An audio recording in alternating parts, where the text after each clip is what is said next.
श्री सद्गुरुदेवाय नमः। जय श्री गणपति देवाय नमः। ओम नमो भगवते वासुदेवाय नमः। श्रीमद् भागवत महापुराण चतुर्थ स्कंद पहला अध्याय। स्वयंभू मनु की कन्याओं के वंश का वर्णन। श्री मैत्रेय जी कहते हैं, विदुर जी, स्वयंभू मनु के महारानी शतरूपा से प्रियव्रत और उत्तानपाद इन दो पुत्रों के सिवा 3 कन्याएं भी हुई थीं। वे अक्रूति, देवहूति और प्रसूति नाम से विख्यात थे। अक्रूति का यद्यपि उसके भाई थे तो भी महारानी शतरूपा की अनुमति से उन्होंने रुचि प्रजापति के साथ पुत्रिका धर्म के अनुसार विवाह किया। प्रजापति रुचि भगवान के अनन्य चिंतन के कारण ब्रह्म तेज से संपन्न थे। उन्होंने अक्रूति के गर्भ से एक पुरुष और स्त्री का जोड़ा उत्पन्न किया। उनमें जो पुरुष था वह साक्षात यज्ञ स्वरूपधारी भगवान विष्णु थे और जो स्त्री थी वह भगवान से कभी अलग न रहने वाली लक्ष्मी जी की अंश स्वरूपा दक्षिणा थी। मनु जी अपनी पुत्री अक्रूति के उस परम तेजस्वी पुत्र को बड़ी प्रसन्नता से अपने घर ले आए और दक्षिणा को रुचि प्रजापति के पास रखा। जब दक्षिणा विवाह के योग्य हुई तो उसने यज्ञ भगवान को ही पति रूप में प्राप्त करने की इच्छा की। तब भगवान यज्ञ पुरुष ने उससे विवाह किया। इससे दक्षिणा को बड़ा संतोष हुआ। भगवान ने प्रसन्न होकर उससे 12 पुत्र उत्पन्न किए। उनके नाम हैं तोष, प्रतोष, संतोष, भद्र, शांति, इडास्पति, इधम, कवि, विभु, स्वः, स्वेद, सुवेद और रोचन।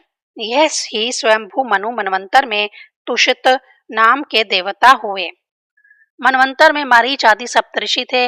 भगवान यज्ञ ही देवताओं के अधीश्वर इंद्र थे और महान प्रभावशाली प्रियव्रत एवं उत्तानपाद मनुपुत्र थे।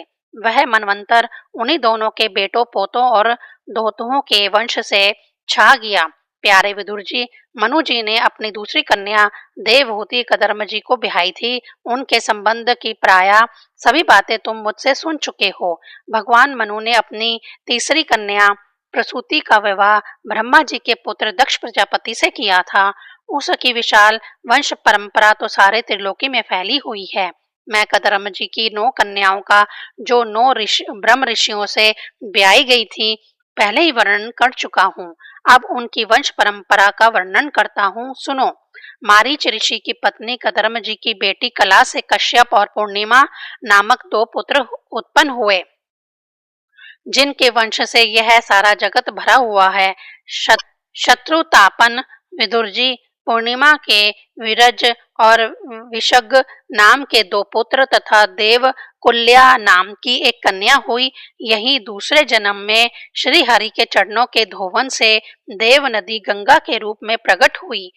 अत्रि की पत्नी अनसुईया से दत्तात्रेय, दुर्वासा और चंद्रमा नाम के 3 परम यशस्वी पुत्र हुए। ये क्रमशः भगवान विष्णु, शंकर और ब्रह्मा के अंश से उत्पन्न हुए थे। विदुर जी ने पूछा, गुरुजी कृपा कर यह बतलाइए कि जगत की उत्पत्ति, स्थिति और अंत करने वाले इन सर्वश्रेष्ठ देवों ने अत्रि मुनि के यहाँ क्या करने की इच्छा से अवतार लिया था। श्री मैत्रेय जी ने कहा, जब ब्रह्मा जी ने ब्रह्म ज्ञानियों में श्रेष्ठ महर्षि अत्रि को सृष्टि रचना के लिए आज्ञा दी, तब वे अपनी सहधर्मिणी के सहित तप करने के लिए त्र्यक्ष नामक कुल पर्वत पर गए। वहां पालाश और अशोक के वृक्षों का एक विशाल वन था। उसके सभी वृक्ष फूलों के गुच्छों से लदे थे तथा उसमें सब और निर्बंध्या नदी के जल की कलकल ध्वनि गूंजती रहती थी। उस वन में वे मुनि श्रेष्ठ प्राणायाम के द्वारा चित्त को वश में करके 100 वर्ष तक केवल वायु पीकर सर्दी गर्मी आदि द्वंद्वों की कुछ भी परवाह न करके एक ही पैर से खड़े रहे। उस समय वे मन ही मन यही प्रार्थना करते थे कि जो कोई संपूर्ण जगत के ईश्वर हैं, मैं उनकी शरण में हूँ, वे मुझे अपने ही समान संतान प्रदान करें। तब यह देखकर कि प्राणायाम रूपी ईंधन से प्रज्वलित हुआ अत्रि मुनि का तेज उनके मस्तक से निकलकर तीनों लोकों को तपा रहा है। ब्रह्मा, विष्णु और महादेव तीनों जगतपति उनके आश्रम पर आए। उस समय अप्सरा, मुनि, गंधर्व, सिद्ध, विद्याधर और नाग उनका सुयश गा रहे थे। उन तीनों का एक ही साथ पुर्दभाव होने से अत्रि मुनि का अंतःकरण प्रकाशित हो उठा। उन्होंने एक पैर से ही खड़े खड़े उन देवों को देखा और फिर पृथ्वी पर दंड के समान लौटकर प्रणाम करने के अनंतर आर्ध्य पुष्प आदि पूजन की सामग्री हाथ में ले उनकी पूजा की। वह तीनों अपने अपने वाहन हंस, गरुड़ और बैल पर चढ़े हुए तथा अपने कमंडल, चक्र, त्रिशूल आदि चिन्हों से सुशोभित थे। उनकी आंखों से कृपा की वर्षा हो रही थी। उनके मुख पर मंद हास्य की रेखा थी जिससे उनकी प्रसन्नता झलक रही थी। उनके तेज से चुंधिया कर मुनिवर ने अपनी आंखें मूंद ली। वे चित्त को उन्हीं की ओर लगाकर हाथ जोड़ अति मधुर और सुंदर भावपूर्ण वचनों में लोक में सबसे बड़े उन तीनों देवों की स्तुति करने लगे। अत्रि मुनि ने कहा, भगवान, प्रत्येक कल्प के आरंभ में जगत की उत्पत्ति, स्थिति और लय के लिए जो माया के सत्वादी तीनों गुणों का विभाग करके भिन्न भिन्न शरीर धारण करते हैं, वे ब्रह्मा, विष्णु और महादेव आप ही हैं। मैं आपको प्रणाम करता हूँ। कहिए, मैंने जिनको बुलाया था आप में से वह कौन महा अनुभाव है? क्योंकि मैंने तो संतान प्राप्ति की इच्छा से केवल एक सुरेश्वर भगवान का ही चिंतन किया था। फिर आप तीनों ने यहाँ पधारने की कृपा कैसे की? आप लोगों तक तो देहधारियों के मन की भी गति नहीं है, इसीलिए मुझे बड़ा आश्चर्य हो रहा है। आप लोग कृपा करके मुझे इसका रहस्य बतलाइए। श्री मैत्रेय जी कहते हैं, समर्थ विदुर जी, अत्रि मुनि के वचन सुनकर वे तीनों देव हंसे और उनसे सुमधुर वाणी में कहने लगे। देवताओं ने कहा, ब्राह्मण, तुम सत्य संकल्प हो, अतः तुमने जैसा संकल्प किया था वही होना चाहिए। उससे विपरीत कैसे हो सकता था? तुम जिस जगदीश्वर का ध्यान करते थे वह हम तीनों ही हैं। प्रिय महेश्वर, तुम्हारा कल्याण हो। तुम्हारे यहाँ हमारे ही अंश स्वरूप तीन जगत ख्यात पुत्र उत्पन्न होंगे और तुम्हारे सुंदर यश का विस्तार करेंगे। उन्हें इस प्रकार अभिष्ट वर देकर तथा पति पत्नी दोनों से भली भांति पूजित होकर उनके देखते ही देखते हुए तीनों सुरेश्वर अपने अपने लोकों को चले गए। ब्रह्मा जी के अंश से चंद्रमा, विष्णु के अंश से योग वक्ता दत्तात्रेय जी और महादेव जी के अंश से दुर्वासा ऋषि अत्रि के पुत्र में रूप में प्रकट हुए। जब अब अंगिरा ऋषि की संतानों का वर्णन सुनो। अंगिरा की पत्नी श्रद्धा ने सिनी वाली, कुहू, राका और अनुमति इन चार कन्याओं को जन्म दिया। इनके सिवा उनके साक्षात भगवान उतथ्य जी और ब्रह्मनिष्ठ बृहस्पति जी ये दो पुत्र भी हुए जो स्वरोषित मनवंतर में विख्यात हुए। पुलस्त्य जी के उनकी पत्नी हविभुर्व से महर्षि अगस्त्य और महातपस्वी विश्वावा ये दो पुत्र उत्पन्न हुए। इनमें अगस्त्य जी दूसरे जन्म में जठर अग्नि हुए। विश्वावा मुनि के इड़ाविड़ा के गर्भ से यक्षराज कुबेर का जन्म हुआ और उनकी दूसरी पत्नी केशनी से रावण, कुंभकर्ण और विभीषण उत्पन्न हुआ। महामते महर्षि पुलह की स्त्री परम साध्वी गति से कर्म श्रेष्ठ वीर्यान और सहंशु ये तीन पुत्र उत्पन्न हुए। इसी प्रकार कृतु की पत्नी क्रिया ने ब्रह्म तेज से दीप्तिप्यान, बालखल्य आदि 60,000 ऋषियों को जन्म दिया। शत्रु तापन विदुर जी, विशिष्ट जी की पत्नी ऊर्जा यानी अरुंधति से चित्रकेतु आदि 7 विशुद्ध चित्त ब्रह्म ऋषियों का जन्म हुआ। उनके नाम चित्रकेतु, सुरोच, विरजा, मित्र, उल्यन, वसु, बृद्धान और गुमान थे। इनके सिवा उनकी दूसरी पत्नी से शक्ति आदि और भी कई पुत्र उत्पन्न हुए। अथर्वा मुनि की पत्नी चिति से दयंग यानी दिगची नामक एक तपोनिष्ठ पुत्र प्राप्त किया जिसका दूसरा नाम अशशिरा भी था।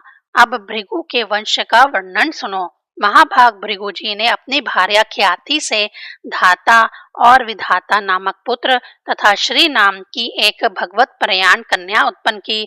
मेरु ऋषि ने अपनी आयाति और नियति नाम की कन्याएं क्रमशः धाता और विधाता को ब्याही। उनसे उनके मर्कंड और प्राण नामक पुत्र उत्पन्न हुए। उनमें से मृकंड के मार्कंडे और प्राण के मुनिवर वेद शिरा का जन्म हुआ। भृगु जी के एक कवि नामक पुत्र भी थे, उनके नाम शुक्राचार्य हुए। विदुर जी इन सभी मनुष्यों ने भी संतानें उत्पन्न करके सृष्टि का विस्तार किया। इस प्रकार मैंने तुम्हें यह कदर्म जी के धोतों की संतान का वर्णन सुनाया। जो पुरुष इसे श्रद्धा पूर्वक सुनता है उसके पापों को यह तत्काल नष्ट कर देता है।